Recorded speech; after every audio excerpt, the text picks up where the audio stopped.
আসসালামু আলাইকুম রহমতুল্লাহি বরকাতু। চলে আসলাম আরেকটা ব্লগ নিয়ে কক্সবাজারের। আমি আমার মেয়ে আর মেয়ের মা মিলে রেডি হয়ে একটা রেস্টুরেন্টে চলে গেলাম নাস্তা করার জন্য।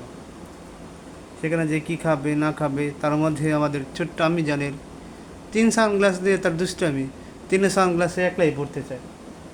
এটা কি মানুষ নাকি পরি, আল্লাহ মাহবুদি জানে। তাই সানগ্লাস নিয়ে খেলতে খেলতে চলে আসছে আমাদের পরোটা, সাথে ডিম ভাজা, সবজি, ডাল। আহ, সেই ছিল। পরোটাগুলি আসলে অনেক সুন্দর এবং অনেক সুস্বাদু, টেস্টি। মানে আমি জানি খেতেছে, আবার দেখে ক্যামেরার দিকে যে ভিডিও করতেছি নাকি। যে খাওয়া দাওয়া শেষ করে চলে যাচ্ছি সেই বীজের উদ্দেশ্যে।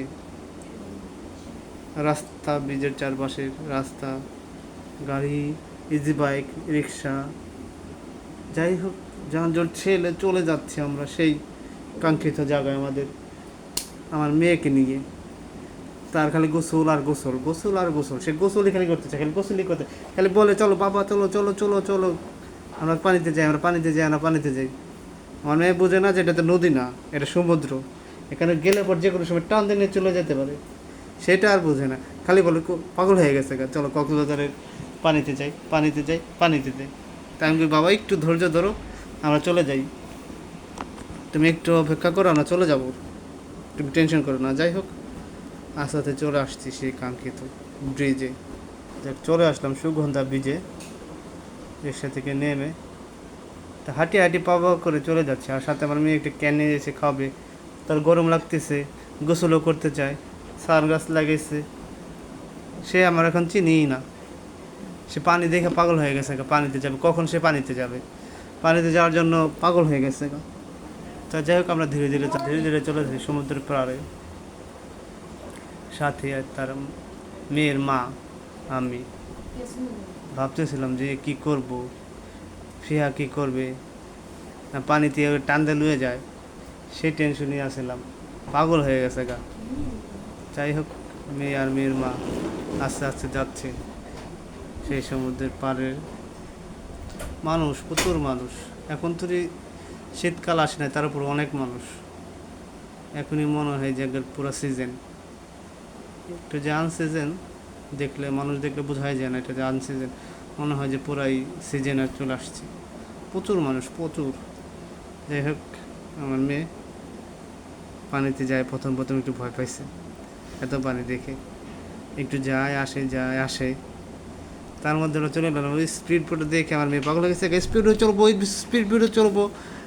যাই হোক, তাই বললাম আমি জানি চড়তে চাইছে, আর কি করার, চলো আমরা স্পিড বোটে চলি।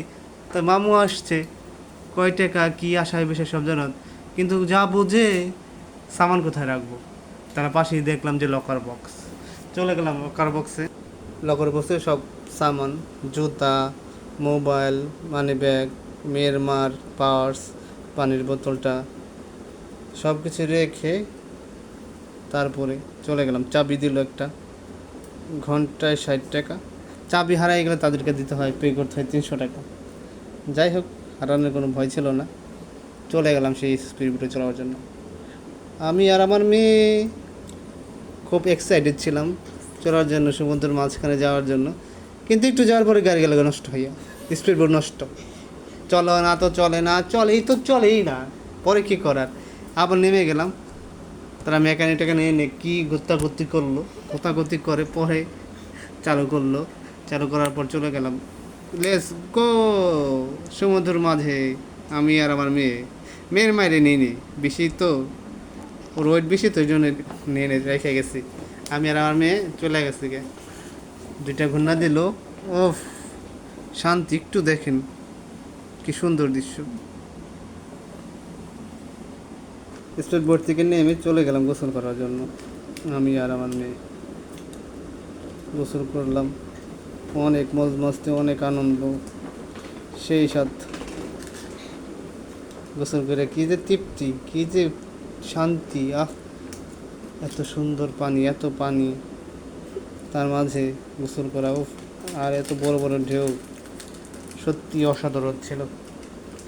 যাই হোক, মেয়ের মায় তো নামতে সাহস পায় না, পরে একটু সময়ের জন্য নামছিল।